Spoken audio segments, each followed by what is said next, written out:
I'm Doug Apple, and my heart is on fire. Luke 24:32. How does a tree get its water? If you as a person want to get water, you take a drink. You pour it into your mouth. But how does a tree get water? You might think, well, water falls on it and it soaks it up like a sponge. So if you take a bath, it's like taking a drink? No, people take in water through their mouth, and trees take in water through their roots. The life-giving water starts at the roots, and it flows to the rest of the tree, one tiny little drop of life at a time. Jesus said, I am the vine, you are the branches. Life flows from the vine to the branch. So what does that look like in real time? How does that spiritual life, that living water, flow from Jesus to us? I think we're usually looking for big things, the thunderstorm, the flood, the spiritual tsunami that sweeps us into God's plan. But I think it's more like how water flows from the vine to the branch, one tiny drop of life at a time. For example, here's a tiny drop that I believe God dropped into my life.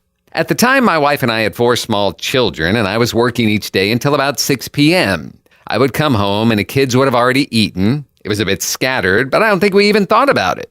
Then I went to a Promise Keepers event. There were thousands of men singing and praising God, and it was powerful. So there I was, standing and singing with the rest of them, my hands in the air, and all of a sudden a phrase popped into my mind: start having family dinners. It was so out of the blue, I stopped singing, sort of stunned. I finally just sat down to let it sink in for a minute. And while the rest of the men stood around me singing, I wrote down this little note: start having family dinners.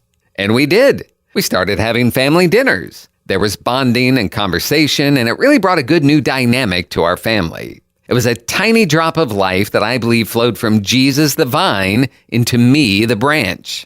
And I think that's how our spiritual lives usually work. Yes, sometimes God speaks to us in the thunder and the flood, but I think most of his work in our lives probably comes in these daily little ways where his spirit talks to our spirit and he pours himself into us, one tiny drop of life at a time. May God bless you today. I'm Doug Apple.